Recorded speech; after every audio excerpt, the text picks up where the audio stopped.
శ్రీ గురు బ్రహ్మ శ్రీ మహాగణపతి నమః. సింహరాశి వారికి ముందుగా సంక్రాంతి శుభాకాంక్షలు. రాబోతున్నటువంటి సంక్రాంతి, ఎందుకంటే మీకు రాష్ట్రాధిపతి అయినటువంటి రవి అనుకూలమైనటువంటి ఫలితాలు ఇవ్వాలని చెప్పేసి, ఎందుకంటే రవి యొక్క సంచారమే ఈ యొక్క సంక్రాంతి అన్నమాట. అంటే సింహరాశి వారికి అధిపతి అయినటువంటి రవి మంచి అనుకూలమైనటువంటి స్థానంలోకి, అంటే ఉత్తరాయణ పుణ్యకాలంలోకి ప్రవేశిస్తున్నాడు. ఇది సకల ఐశ్వర్యాలని, సకల సుఖాలని, మీ మనసులో ఉన్నటువంటి కోరికలని ఇక సింహరాశి వారికి ఇవ్వాలి అని చెప్పి నా మనస్ఫూర్తిగా కోరుకుంటున్నాను. మీ అందరికీ సంక్రాంతి శుభాకాంక్షలు చెప్తున్నాను. ఈ యొక్క సంక్రాంతి రోజు సింహరాశి వారు ఎటువంటి పరిహారం చేసుకుంటే వారికి అనుకూలంగా ఉంటుంది అనేది కూడా చూద్దాం. అసలు సంక్రాంతి అంటేనే సూర్యుడి యొక్క గమనంలో ఉత్తరాయణం నుంచి, అంటే దక్షిణాయన కాలంలో కంప్లీట్ చేసుకొని ఉత్తరాయణ పుణ్యకాలంలోకి ప్రవేశిస్తున్నటువంటి రవి యొక్క గమనాన్ని బట్టేసేసి సంక్రాంతి అనేది నిర్ణయించబడుతుంది. అంటే జనవరి 14వ తారీఖున ఉత్తరాయణ పుణ్యకాలంలోకి ప్రవేశిస్తున్నాడు. ఇక దినం రోజు సింహరాశి వారు ఏదైనా సరే కొత్తగా ఇంటికి వచ్చినటువంటి బియ్యంతో చేసినటువంటి పొంగలి సూర్యనారాయణుడికి నివేదన పెట్టగలిగితే అది పరిపూర్ణమైనటువంటి ఫలితాలు ఇవ్వగలుగుతుంది. ఈరోజు ప్రతి ఒక్కరూ తలస్నానం చేయాలి. ఇంటిని శుభ్రపరుచుకున్న తర్వాత శరీర శుభ్రతం చేసుకోవాలి. శరీర శుభ్రం ఎలా చేసుకోవాలి అంటే, శాస్త్రంలో ఏం చెప్పారంటే నువ్వుల నూనెతో ఎందుకు చేసుకోవాలి అంటే, నువ్వుల నూనె చాలా బంకగా ఉంటుంది. ఆ శరీరంతో మనకి ఎప్పుడైతే అది వాడతామో శరీరంలో ఉన్నటువంటి మలినం, అంటే మట్టి ఏదైతే ఉందో, నార్మల్గా సోప్తో డిటర్జెంట్తో మనం ఎప్పుడైతే బాడీని వాష్ చేసుకుంటామో అప్పుడు అది మలినం అనేది సరిగా రాదు బయటికి. అప్పుడు కాకపోతే ఎప్పుడైతే నువ్వుల నూనె బంకలాగా ఉంటుంది కాబట్టి దాన్ని ఎక్కువసార్లు కడిగితే అప్పుడు ఏంటంటే శరీరంలో ఉన్నటువంటి మలినం కూడా బయటికి వెళ్ళిపోతుంది. మరియు దాని తర్వాత ఇంట్లో దీపారాధన కార్యక్రమం, దాని తర్వాత నివేదన కార్యక్రమం చేయాలి. పూజించాల్సినటువంటి దేవుడు వచ్చేటప్పటికి సూర్యుడినే పూజించాలి. ఈరోజు నారాయణ స్వరూపమైనటువంటి సూర్యుడిని ఎలా పూజించాలి అంటే, సూర్యుడు తెల్లవారనే ఉదయిస్తాడు. ఆ సమయానికి ఇంటిలో ఒక పళ్ళెంలో మనం సూర్యుడికి తిలాతర్పణం కూడా ఈరోజు చేయడం జరుగుతుంది. తిలాతర్పణం చేయొచ్చు. పెద్దలకి, ఎవరైతే ఈ యొక్క కార్యక్రమాలు చేసేటువంటి వారు పెద్దలకి కూడా ఎవరైతే పెట్టుకోవాలనుకుంటున్నారో వారు కూడా నివేదన పెట్టుకోవచ్చు. మరి వాటితో పాటు నివేదన చేయాలి. ముందు ఫస్ట్ సూర్యుడికి నమస్కారం చేసి ఈరోజు భోగి పళ్ళు పోయటం, సూర్యుడికి నిలవైనటువంటి చిక్కుళ్ళు మరియు అదేవిధంగా వాటితో పాటు ఈ యొక్క ఏవైతే రేగి పళ్ళు ఉంటాయి కదా, ఆ రేగి పళ్ళతో కానీ మనం నివేదనగా కూడా సమర్పించవచ్చు.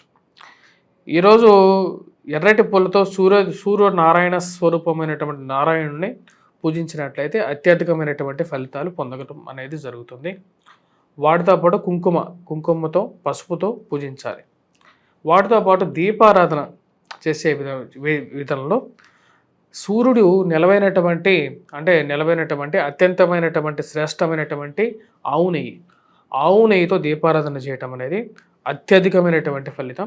ఐశ్వర్యపరంగా మరియు అదేవిధంగా ఆరోగ్యపరంగాను జీవితంలో అనుకూలతను కూడా ఇవ్వగలుగుతుంది. ఇటువంటి క్రియలు చేయండి. ఈ యొక్క సంక్రాంతి తర్వాత మీకు సుఖ సంతోషాలు, సకల ఐశ్వర్యాలు పొందగలుగుతారు అని చెప్పి నేను ఆశిస్తున్నాను.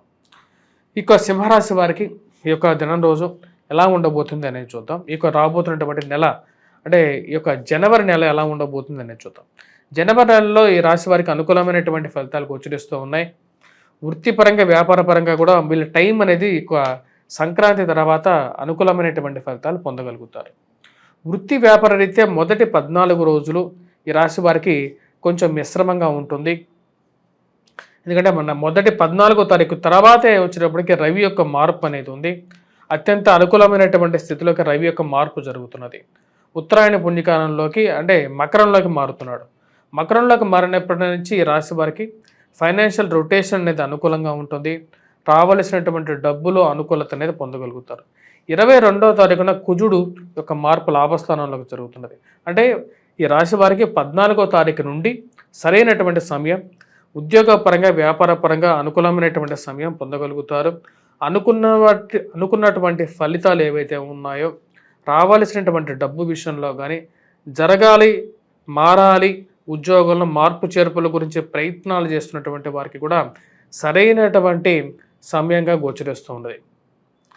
విద్యా సంబంధితమైన విషయాల్లో విద్యార్థులకి సానుకూలమైనటువంటి ఫలితాలు పొందగలుగుతారు. కోర్టు సంబంధితమైనటువంటి లావాదేవీలు, డైవర్స్ రిలేటెడ్ కేసెస్ ఏవైతే ఎన్నో రోజుల నుంచి పెండింగ్లో ఉన్నటువంటి ఏవైతే ఇష్యూస్ ఉన్నాయో వాటికి ఒక సొల్యూషన్ దొరకడానికి సానుకూలమైనటువంటి ఫలితాలు పొందగలుగుతారు. భూ సంబంధితమైనటువంటి లావాదేవీలు, రియల్ ఎస్టేట్లో ఎదుగుదల లేకుండా ముందుకు జరగకుండా ఉన్నటువంటి ఇష్యూస్ ఏవైతే ఉన్నాయో వాటిలో కూడా రాబోతున్నటువంటి 14వ తారీఖు నుండి, అంటే ఇక రాబోతున్నటువంటి జనవరిలో 14వ తారీఖు నుండి ఒక అడుగు ముందుకు పడడం జరుగుతుంది. ఈ రాశి వారికి అనుకూలమైనటువంటి సమయంగా గోచరిస్తూ ఉన్నది. నూతన ఉద్యోగ ప్రయత్నాలతో పాటు గవర్నమెంట్ రిలేటెడ్ ఎగ్జామ్స్ గురించి ప్రిపేర్ అవుతున్నటువంటి వారికి కూడా సానుకూలమైనటువంటి సమయంగా గోచరిస్తూ ఉన్నది. ఉన్నత స్థాయిలో ఉన్నటువంటి స్త్రీ పురుషులతో సత్సంబంధాలు మెరుగుపరుచుకుంటారు. దానికి తోడు రాజకీయ అనుకూలమైనటువంటి స్థితి ఏర్పడుతుంది. ఇన్ని రోజులు రాజకీయంగా మీకు ఎదగలేనటువంటి పరిస్థితి, ఏదో ఒక అడ్డంకి ఏర్పడుతున్నటువంటి పరిస్థితులు ఉన్నప్పటికీ ఈ యొక్క స్థితిగతి పూర్తిగా మీ కంట్రోల్లోకి మారేటువంటి పరిస్థితి గోచరిస్తూ ఉన్నది. కుజుడు లాభస్థానంలో షష్టమంలో ఉన్నటువంటి రవి పూర్తి అనుకూలమైనటువంటి ఫలితాలు 14వ తారీఖు నుండి ఇవ్వగలుగుతారు. వివాహ ప్రయత్న సంబంధితమైన విషయాల్లో ఒక అడుగు ముందుకు పడితే 2 అడుగులు వెనక్కి పడేటట్లుగా ఉంటుంది. 22వ తారీఖు వరకు తర్వాత కొంచెం అనుకూలంగా ఉండే విధంగా ఉంటుంది ఈ రాశి వారికి. ఎన్నో సంవత్సరాల నుండి భూ విషయాల్లో ఎవరికి దక్కకుండా, ఎవరు అనుభవించకుండా ఉన్నటువంటి ఆస్తుల్లో ఇటువంటి మూమెంటు లేనటువంటి కొన్ని కేసుల్లో ఒక అడుగు రావటం, మధ్యవర్తి పంచాయతీలు మరియు అదేవిధంగా పోలీస్ స్టేషన్ సెటిల్మెంట్స్ చేసుకోవాలని చెప్పి నిర్ణయించుకుంటారు. దానికి ఇరుపక్షాలు ఆమోదించడం అనేది ఒక మంచి శుభపరిణామంగా భావిస్తారు. ఈ రాశిలో ఉన్నటువంటి సానుకూలమైనటువంటి ఫలితాలు గోచరిస్తూ ఉన్నాయి. వివాహ ప్రయత్న సంబంధితమైన విషయాల్లో సానుకూలపడే విధంగా గోచరిస్తూ ఉంది. నెల చివరిలో ముఖ్యంగా రొటేషన్ విషయాల్లో ఎక్కువగా సానుకూలపడే విధంగా ఉంది. ఫైనాన్షియల్ రొటేషన్ విషయాల్లో కూడా 28వ తారీఖు తర్వాత కొంచెం అనుకూలంగా ఉండే విధంగా ఉంది. ఈ రాశిలో ఉన్నటువంటి వారు చేసుకోవాల్సినటువంటి పరిహారాల్లో 14వ తారీఖు వరకు అరుణ పారాయణం చేయండి. అరుణ పారాయణం మరియు అదేవిధంగా చేయటం వల్ల, కుంకుమార్చన చేయటం వల్ల ఈ రాశి వారికి అనుకూలంగా ఉంటుంది.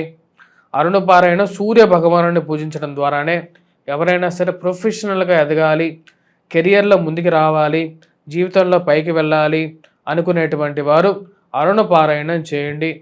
సూర్యుడికి అర్ఘ్యాన్ని సమర్పించండి, దైవారాధన చేయండి.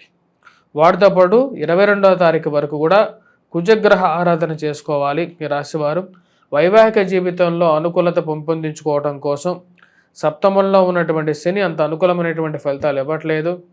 దీనికి వెంకటేశ్వర స్వామి ఆరాధన అనేది చేసుకున్నట్లయితే సానుకూలమైనటువంటి ఫలితాలు పొందగలుగుతారు.